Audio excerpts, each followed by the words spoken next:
इसी प्रकार अब हम मिश्रित भिन्न को साधारण भिन्न में बदलते हैं। जो नीचे है उसको इससे गुणा करनी है और जो आंसर हमारा आएगा उसमें इस संख्या को ले जाके प्लस करना है, यानी कि 3 × 5 जमा में 4 और बटे में 3, 3×5 = 15, 4 19, यानी 15 जमा में 4 बटा में 3 बन गया हमारा 19/3। इस प्रकार हमने मिश्रित भिन्न को साधारण भिन्न में आसानी से बदल लिया है। अब हम एक प्रश्न और देखते हैं। 2 सही 3/5, 5 × 2, 5 दूनी 10, 10 जमा 3 13, तो 13/5। 2 सही 5/9, 9 दूनी 18 और 18 में 5 जोड़ा 23, तो 23/9। आइए अब हम सीखते हैं भिन्न का जोड़। जिस प्रकार हमारे पास प्रश्न है 2/5 प्लस 4/5। अब यहाँ पे देखिए ये हर जो है हर एक जैसा है। जब हर एक जैसा होता है तो आपको सिर्फ उसे एक बार लिख लेना है। अब ऊपर वाली संख्या को जैसे लिखी है उसी तरह लिख दो। 2 का 2 प्लस 4, 4 2 6, 6/5। तो इस प्रकार हमने पहला प्रश्न कर लिया है। दूसरे प्रश्न में आते हैं। अब यहाँ पे भी यही बात है कि हर एक जैसा है, तो जब एक जैसा होता है तो हम उसे एक बार लिख देते हैं। ऊपर 4 प्लस का निशान 2, 4 2 6/3। अब ये देखिए आप कट रहा है, 3 से 1 कट रहा है, 3 1 कम 3 और 3 दूनी 6, यानी 2/1। बटे में 1 की कोई वैल्यू नहीं, इसलिए आप उसको हटा भी सकते हैं। तो इस प्रकार हमारा आंसर हो गया 2। अब इसी प्रकार तीसरा प्रश्न है, इसमें हमारे पास एक जैसा हर है। 2 देखिए एक जैसा है, चाहे वो कितनी बार भी हो, आपको सिर्फ एक बार लिखना है। आपने लिख दिया 2, 6 जमा में 4 जमा में 1 जमा में 3, 6 4 10, 10 1 11, 11 और 3 14, तो 14/2। ये 2 के पाड़े में आता है और आराम से कट जा रहा है। 2 1 कम 2 और 2 7 14, तो 7 हमारा यहाँ पर आंसर आ गया है। इसी प्रकार आगे हमारे पास प्रश्न है। अब देखिए यहाँ पे हर समान नहीं है, इससे पहले हर समान था, अब यहाँ पे हर समान नहीं। जब ऐसी स्थिति होती है तो आप इन दोनों को डायरेक्ट गुणा कर सकते हैं। 2 तिया 6, लाइन खींच के 6 लिख दें। अब क्या करना है, अब इसे क्रॉस मल्टीप्लाई।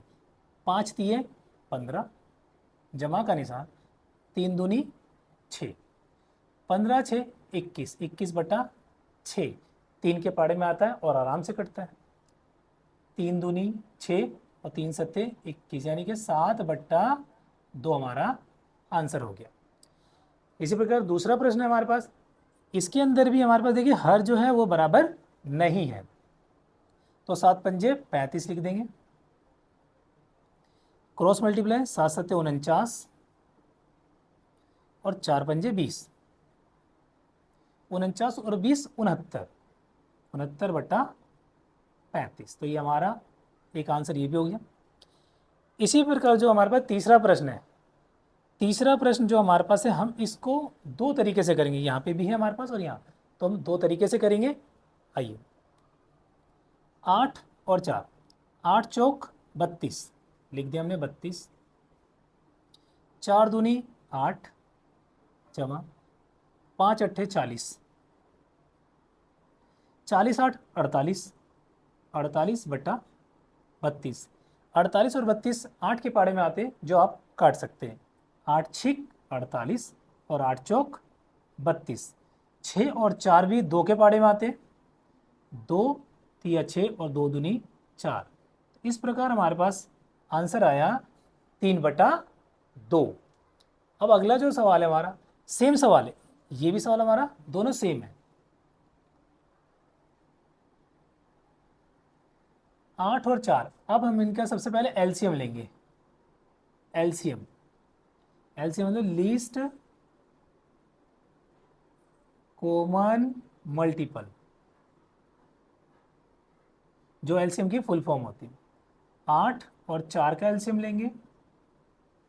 8 और 4 सबसे पहले 2 के पाड़े में आता है, 2 चौक 8, 2 दूनी 4। अब 4 और 2 ये भी 2 के पाड़े में आता है, 2 दूनी 4, 2 एकम 2, और 2 भी 2 के पाड़े में, 2 एकम 2। तो इस प्रकार हमारे पास 2 गुणा में 2, 2 दूनी 4, 4 दूनी 8। एलसीएम हमारे पास आ गया 8। अब हम यहाँ पे एक लाइन खींचेंगे और लिखेंगे 8।